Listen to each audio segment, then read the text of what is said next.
Hello, hello. This is Christina, your host today. I'm digital marketing coach, and this is a new episode of KSM podcast, Growing Business Online with Christina. And today it's really my pleasure to have such an amazing uh, AJ Amyx, far away from USA. AJ, welcome to new episode of KSM podcast. Thank you. I'm excited to be here with you, Christina. And I'm super happy to be with you today. And such a pleasure having you. And KSM podcast is also dedicated to entrepreneurs who wanted to build online presence and who wanted to have their progress in online space. So I'm super happy to talk to you today. And can you tell us a little bit who you are, what you do? As I said, you are from USA. Yeah, so I've been coaching business owners for 11, 12 years now. Since 2012, been doing this full time. And so people always ask me, it's like, what do I do? And I wish I had some fancy elevator pitch thingy, but I don't. The best thing I can say is like I help an entrepreneur be the greatest version of themselves in every area of their life. So yes, we help them grow their business. But I've also learned after doing this for more than a decade, their personal life impacts their business impacts their personal life. And so I like taking on all of it. Like we set goals across the board and we work on moving those forward across all domains of life. Oh, this is fantastic. And can you tell us a little bit about your background? What did you do before your move to the coaching business and be recognizable all around the world? Yeah, so it's been a journey. In college, I studied marketing and graphic design, but I also started writing music with my one of my good friends and my roommate at the time. And so, like I think halfway through college, I was like, "Hey, I think we can do this professionally." And so, all the way up until 2009, that's what I was doing. I was doing graphic design and contracting at an ad agency, and then I also was doing music full time. I was in this rock and roll band. And so we had record offers and we had radio play here in the Dallas market, and we're doing that. And then when that all came crumbling down in October of 2009, that's when we played our last radio show. I was like, what do I do next? Do I put together another group of guys? Do I do something different? And I chose to go into social media marketing because I could see at that point in time, I was like, man, this is amazing. Social media is this stage that we can use to get a message out into the world and make an impact. And it was like what we're doing in music, but now you're just doing it with a laptop from anywhere in the world as long as you have a Wi-Fi connection. And so that was my goal in 2010, was to build a six-figure business where I could work from anywhere in the world as long as I had a laptop and a Wi-Fi connection. And so that led me into social media marketing. I started a social media marketing agency. I had 23 clients on a recurring basis, and I burnt out. I knew nothing about hiring. I knew nothing about systems. I would sell, I would market, sell, and then deliver. And I was doing everything as a solopreneur. In 2012, I hired my first coach, which was Garrett J. White. And Garrett was like, why don't you start teaching? Would you like to teach? Like you could run some live events. You could leverage your music career, not play music, but just as a trainer, like as a performer, basically. So I started doing that in 2012 and learned I was really good at it. And I got really obsessed with getting people results. And it really bothered me that I could give people the skill sets to generate leads using social media marketing. And some people would get results and some people wouldn't. That bothered me. And so I was like, well, why? Like, what's the difference? And then that led me down into the path of understanding mindset and how we think about ourselves, how we think about our life. So I started applying those principles to me, helping clients with those. And then I learned I could give people skill sets and mindsets, and still not everybody got results. And why was that? And that led me down into understanding emotional intelligence, what I call body sets, and deep spiritual transformation work about why we don't do the things that we want to do and why do we do the things that we don't want to do. And that comes into like unconscious behaviors and coping mechanisms that we've learned from childhood. And it's just kind of been this unfoldment for me of where I'm constantly pushing my own edges, doing my very best to be the greatest version of myself and my life. Not trying to be like anybody, but just be me and do life the way I do it. And as I learn, I just kind of am able to reach back and teach and equip other business owners to be the greatest version of themselves. That's kind of how I got into this whole thing. Oh, fantastic. And through your career, as you said that your background is from music industry, and then and how was it hard for you to start learning social media? Because this is new way, it's like we there are people who are old school, but technical technology and all those kind of things. What and as your friend, you mentioned that just to start, how was for you to start? It was hard just for our listeners who will listen this episode, just to know about it, maybe for some entrepreneurs, future entrepreneurs who wanted to start this business in digital space, just to share with them about it. So at that point in time, I was kind of doing social media a little bit. So Facebook really came out when I was in college in 2008, and I don't remember exactly when I adopted Facebook. Maybe it was 2009-ish or something of that nature. Or maybe it wasn't 2008. Maybe it came out in actually 2006. I don't remember exactly. Anyway, but we were using MySpace at the time to generate a fan base in music, and I learned and taught myself HTML code so I could make our MySpace page at that point in time branded, and it looked like the band and all of that stuff. And so I just was fascinated by all of that stuff. And then I started paying attention to the multi-level marketing space. I had no desire to build a multi-level marketing business. However, 2008, 2009, they were using social media to generate leads to grow their multi-level marketing business, and they were doing online launches. And then I was just fascinated. I was like, how are these people using these tools like Aweber to create autoresponders? And now they're automating broadcasting messages and following up with people. And again, I just thought it was super fascinating. And then there was text campaigns where from the stage, you could be like, hey, if you want this thing, then text this number to get this thing, and you generate leads. And again, just from a performer standpoint, I was like, man, this is phenomenal. Like, why did I not know about this technology when I was performing? We could have said, hey, if you guys want a free song, text this code to get the newest song or whatever. And it would have helped us build a fan base that would have helped us sell records and more merch and all of that stuff. So I just kind of was fascinated by it. Now, I didn't have all the skill sets to understand Twitter and LinkedIn and YouTube and all this stuff. And so I bought a course. Mike Koenig's at that time, I think it was around 2010, 2011. I think it was in 2011. He was running a launch called Social Media Marketing Machines, and there was a program. It was a 6-month program that he was selling called Social Media Marketing Machines that gave you the skill sets to understand how to generate leads at that point in time. I think it was like $3,000. And at that point, I did not have $3,000, but I did have enough money for the first payment. And I told myself that I would buy this thing, I would apply it, and I would just make it work. There was no other option for me at that point in time. And so that's what I did. I invested into a course that taught me the skill sets. I then took those skill sets and implemented them into my own life, implemented those skill sets as a done-for-you service for clients. And that's how I basically, became trained to understand how social media works. And I think it's no different here in this day and age. Like at the time of this podcast, it's December of 2023, at least when we're talking right now, Christina. And Yes, for sure. I agree with like you. if we want something, just go find somebody who has a course that teaches you the skill sets, and then go do something with the skill sets. And if you don't have the time to execute on the skill sets, then don't pretend you do. Go hire somebody to do it for you.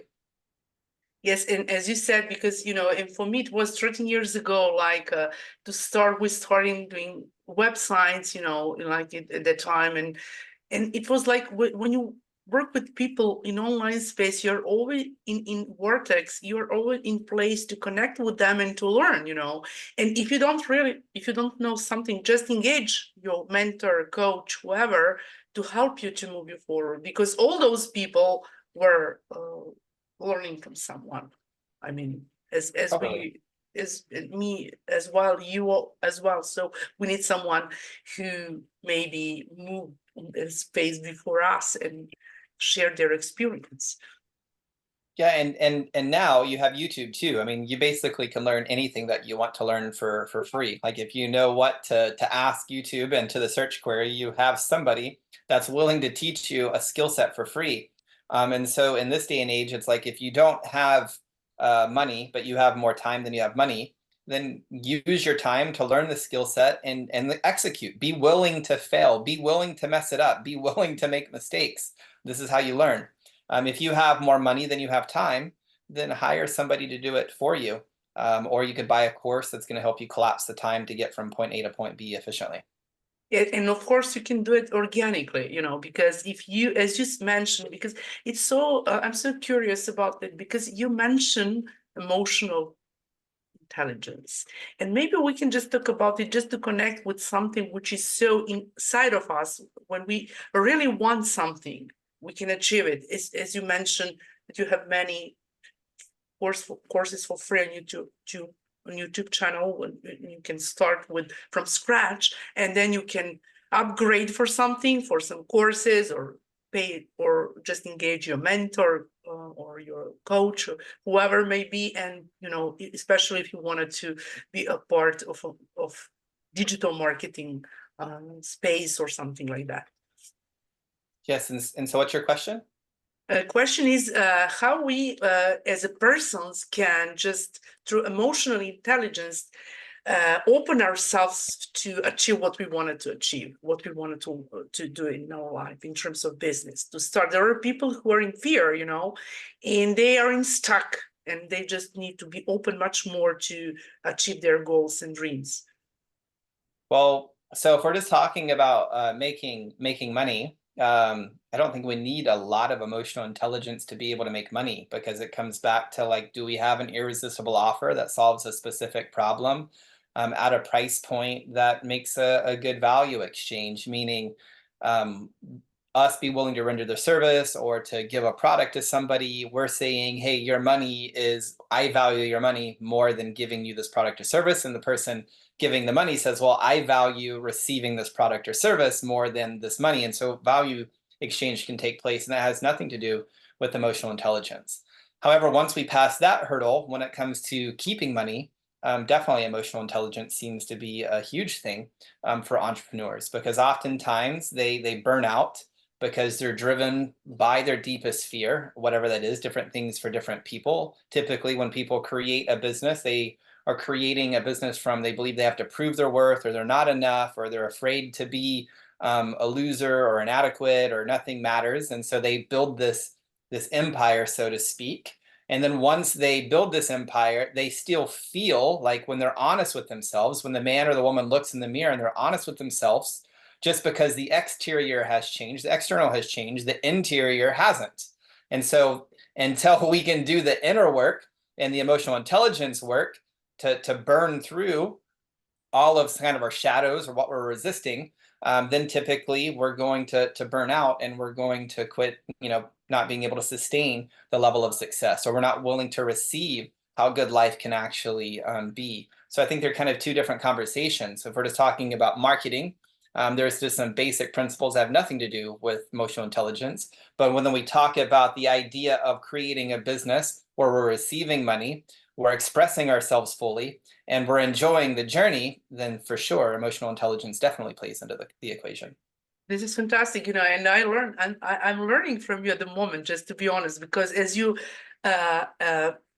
you expressed like about this two different conversation, and it's so, I think that it's going to be so valuable for our listeners to know where when emotional intelligence works, when doesn't work. This is so good. And when you started in your business in terms of coaching, and do you have some kind of trigger? You mentioned just in terms to what do you do now, but what triggered you just to be a place where you're now in coaching industry? And if you can just tell us a little bit about your coaching. How do you do that? Are you asking what triggered me to start coaching? Yes. Yes. So I had done, like I said, I built that social media marketing agency and just burnt out. And I was just like, what do I do next? And so I had met Garrett at an event, and I think I met him back in, I don't remember, April of 2011, I think is when I met Garrett at an event in New York City. And then it was in August of 2011. I remember I was in my living room and I looked at my vision board, and on my vision board, it said the highest achievers have always relied on mentors. Now I've been staring at this vision board for the whole year because I'm the one that created it. but I don't ever remember seeing that phrase that was on the vision board until August of 2011. We're saying the highest achievers have always relied on mentors. And I was like, huh, well, I don't know. I don't have a mentor. I've never had a mentor. Who do I even know that is a mentor? And the first person that popped into my mind was Garrett J. White that I had met at Brenda Burchard's event. So I reached out to Garrett and was like, hey, man, I don't even know if this is what you do, but here's where I'm at and here's where I want to go. Can you help?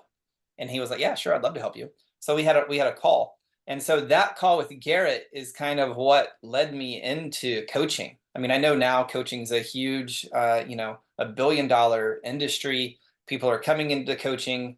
And so for me, I never got into this because I was like, oh, this is a way that I could work from home, or, oh, this is a way that it's easy money, or anything of that nature.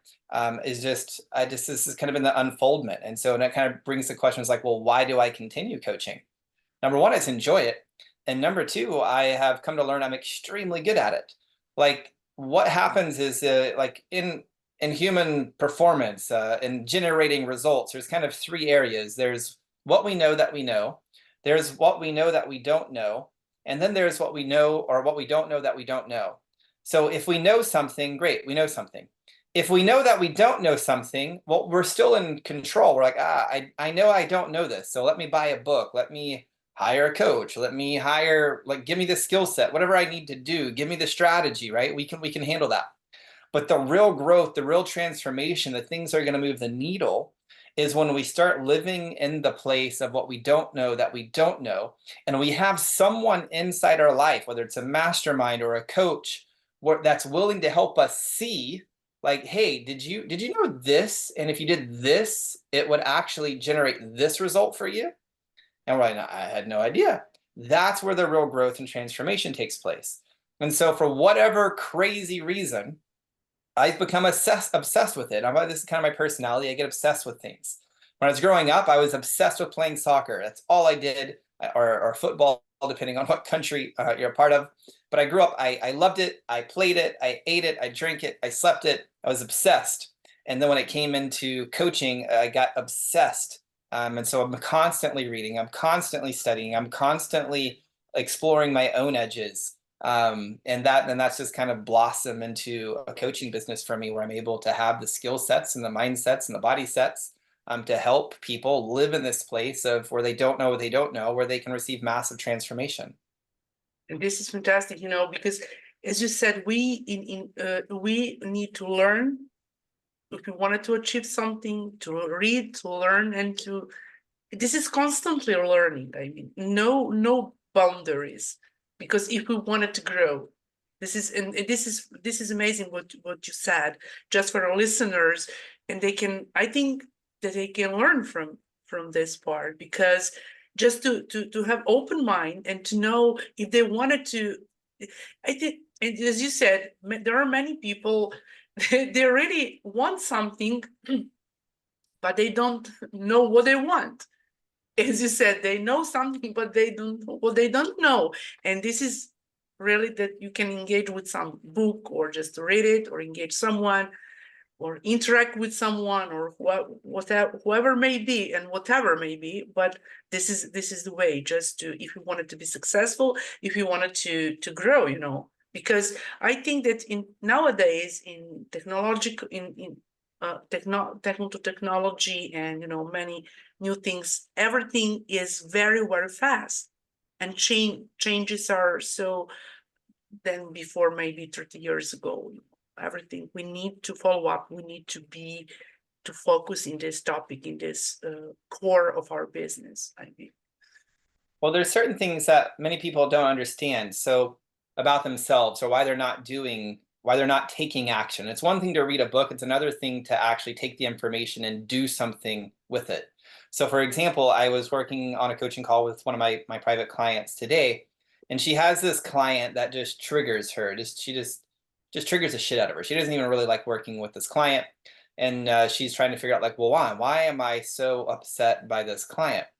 And I've been working with this client of mine for, I think, 4 years now. I tend to work with people for like 3 or 4 more years.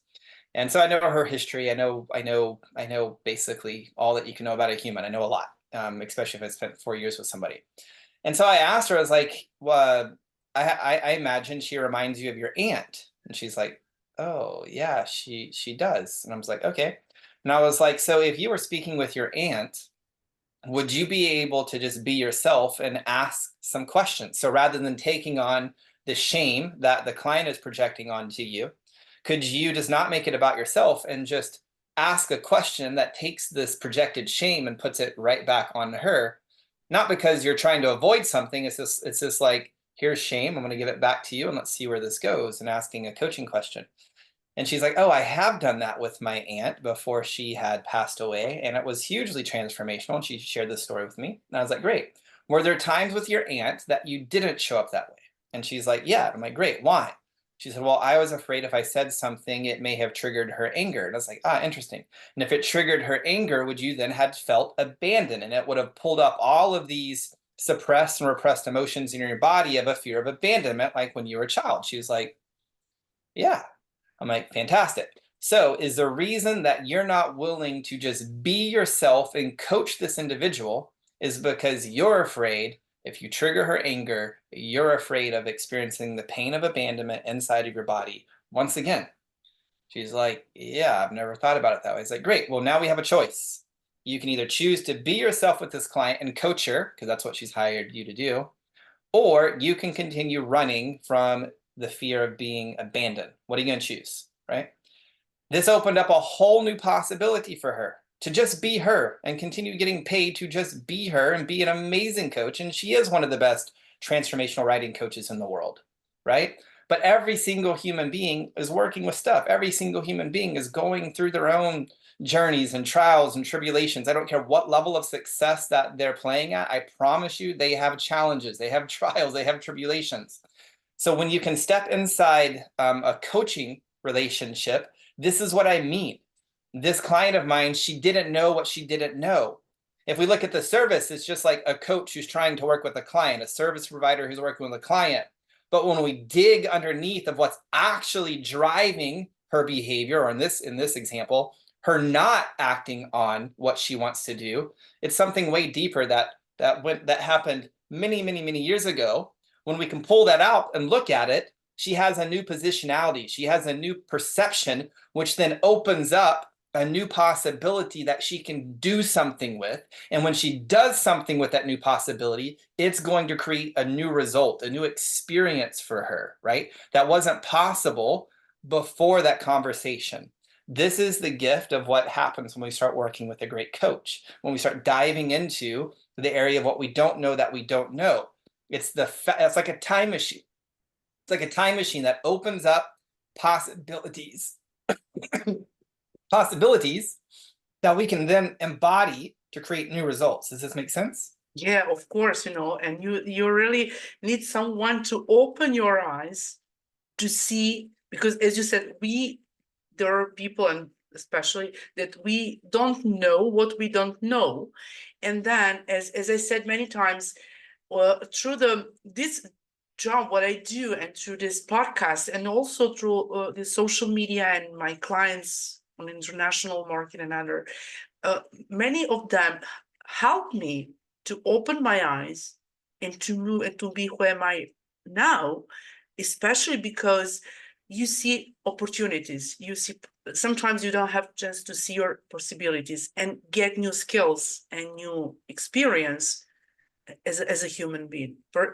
And be, as you said, be who you are, be yourself, and never give up. Because we are all unique in this world, and there is no copying of ourselves. So I'm always for that, to be who you are and never give up, and try to have to be your original, how I can say. I Yes. think that and what you said, that what you said, this is amazing, because we really need someone to open our eyes to open to see our opportunities. As you said, if you don't know, just engage someone to show up, to show you how to do that. Yes, I was talking on another podcast earlier today, and we were kind of talking about this topic a little bit. And we're talking about how often, as business owners, we typically are looking outside of ourselves, and we're like, oh, well, why am I not creating a business at the level of Elon Musk, or taking more action, doing more, and creating more.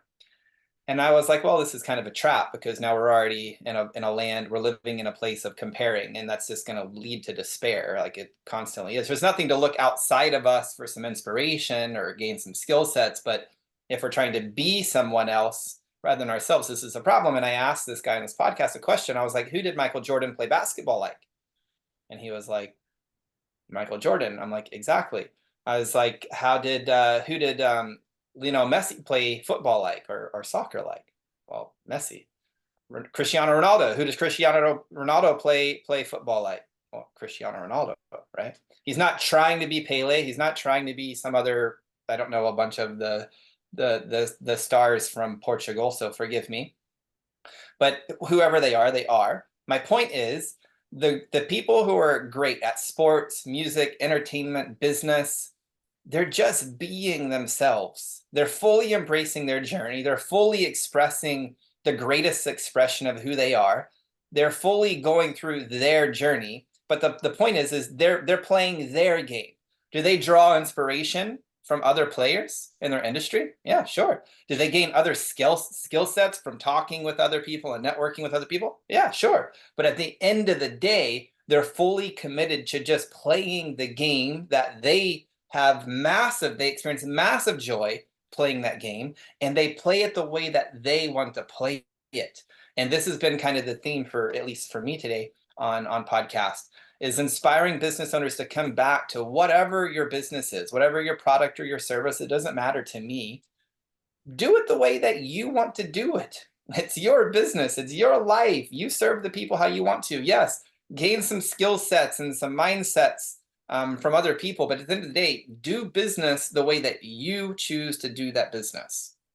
And this is 100% true, because all those people who you mentioned is also they put a lot of energy, and they train, and they do that on a daily basis in a way how they know to do it. Maybe you can get some advice for someone and get interaction, but just use it for you, but do it on your way. Do it on your way and be yourself. And Exactly. that's it. And you don't need to copy someone. Just maybe you can know and learn and grow and everything. But without work, they train anyway with whoever they were, soccer, basketball, any kind of sport or whatever. They can also, if they don't train and play and, engage some coach, trainer, whoever, they couldn't be successful.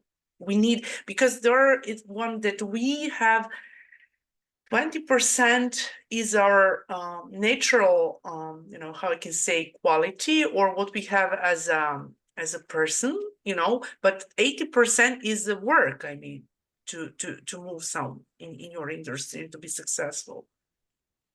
Yeah, and if we're just starting out, one of the greatest skill sets that we can do and is model. I know this sounds like contradictory to just what I just said, but welcome to the paradox.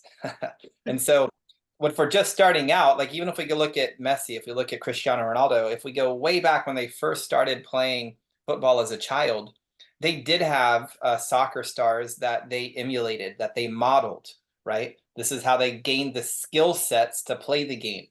But at some point, they had to let go of modeling other people's behavior to create a space for the way that they approached the game and the way that they played the game to birth. And it's the same thing. If we're learning a new skill set, go buy the course, go buy the book, take the action. It's great. Go find people who are succeeding in that industry, model their strategies.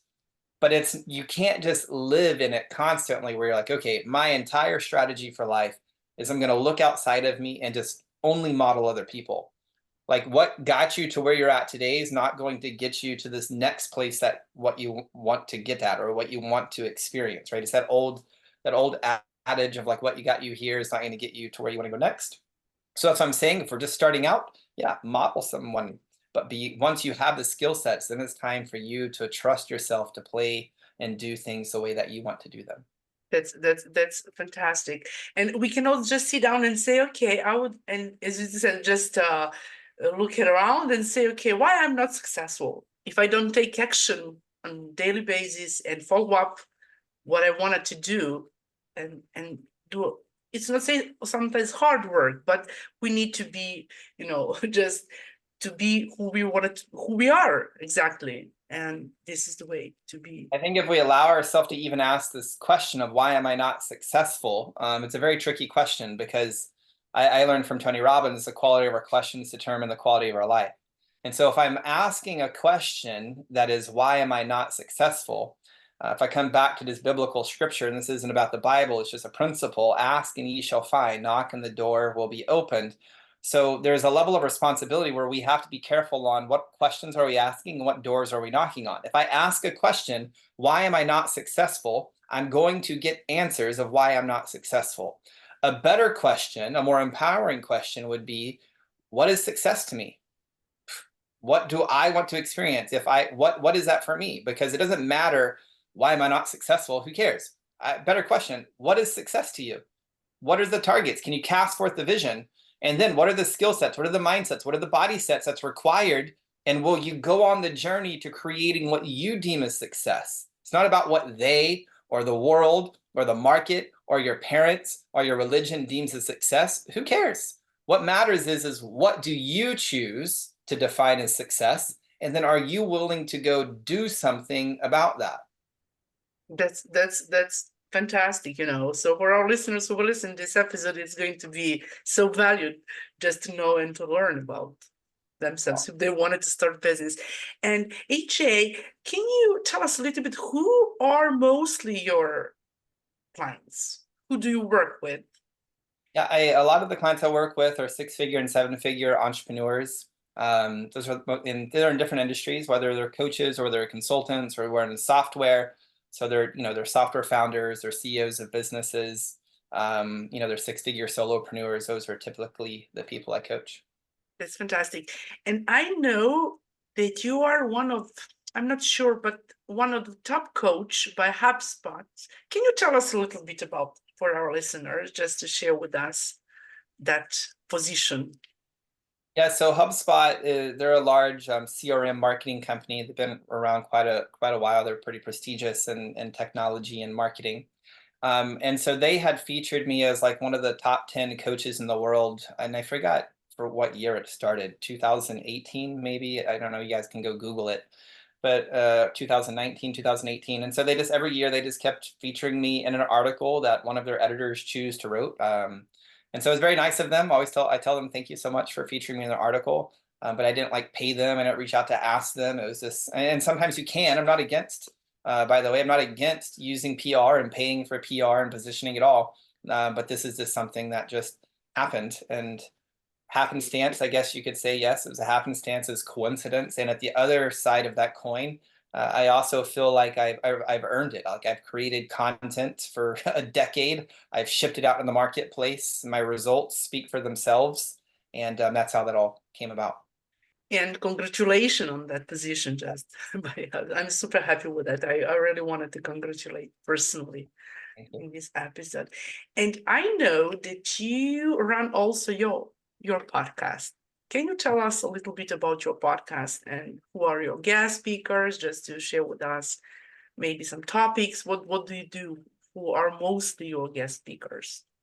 Yeah, so I started a podcast. I think I started in 2019, and I did 147 episodes. I believe I did it for 18 months. I did 2 podcasts. So when I set out that, I felt called to do a podcast, and I was like, well, how many podcasts a week am I going to commit to? And I committed to 2. So I would do a solo show on Sundays. I called it a Sunday sermon, and then I did an interview-based show that I would release on Wednesdays. And so I did that, like I said, for 18 months, and it was very much just about the doing part of business. So I would just interview friends of mine who were marketers or whatever, sales and online business. And then I also wanted to talk about the spiritual side of business. And that's where I just kind of did solo stuff. And so the guests were just friends of mine that I'd reach out to that I've met over the years, all kinds of different coaches and mentors and consultants and trainers. And I would just talk to them about how do we run Instagram and use it to generate leads, or LinkedIn, or my friend Shims Hartwell, who lives over in Hawaii. We talked about healing our family lineage and how that led to more happiness and success and fulfillment. So it's just kind of the whole spectrum between tactical marketing stuff all the way to very spiritual things. It's just the whole spectrum. Well, that's fantastic. So, and Kesson podcast, I was running, I started 4 years ago now, but it was like Prom Entrepreneur Day. And I was maybe hosted more than 100 people, but when I've done it was like I'm because this is a new brand. It was like a old podcast, but I started this year, and I'm super happy that this Kesson podcast, Growing Business Owner with Christina, has been selected by HubSpot, one of top 20 in internet in category of growing online business to its value to listen in 2023, which I'm super happy with that. Just to, by the way, to for our listeners, maybe I didn't talk about it, but now it's just like I felt that I can Fantastic. just mention it. And do you have for some people some final message for entrepreneurs who wanted to start a business or whatever, for our listeners, some final message which would be useful for them to start their business on, however, or you will be my guest in other next year in new podcast, new episode. But anyway, just for now, just for our listeners in this episode who will listen it, to just as one message for them to. Yeah, I would say like if you're working to build your business, a lot of people get caught up into like, well, what is the right marketing strategy, or what is the best marketing strategy? And the reality is there are so many paths up the mountains when it comes to marketing. And it's like, well, which is a better path? There's multiple paths, and it just depends on what is a path that lights you up, that you enjoy. But marketing is not going to work if you do not have an irresistible offer. Like if your offer is complicated, if it's not an irresistible offer, there's no way marketing is going to offset that. And a lot of people that I've worked with have overlooked this, of taking the time to craft an irresistible offer. So I just really encourage you, before you ever get into strategy, make sure you have an amazing offer, that your perfect person is just like, man, this is an amazing offer. Like, I would love to do this. Create that offer, and that's going to make all of your marketing and your sales so much easier. That's fantastic. And AJ Amyx, how listeners can connect with you? Can you share with us your social media pages? Or I will put all those information below this podcast, video podcast also, and audio. But just for our listeners who will listen to this episode, just to connect with you. Yeah, I would say to go over to AJAmyx, AJAMYX.com. Head over to the website. You can get a free gift over there, which is what I call the stress stack. It's a guide that teaches you 5 proven techniques to reduce your stress by 30%. You get that completely free. Just go to AJAmyx.com and grab that. If you want to connect with me on Facebook, you can find me on Facebook, facebook.com/AJAmyx. It's the same thing on LinkedIn. So those would be the places to connect with me. Yeah, AJ, it was really fantastic. So I asked you many questions today, and I'm so honored to have you as my special guest speaker. So thank you so much for your time, and I really enjoyed this conversation with you today, and I hope that we will talk in new episode in 2024.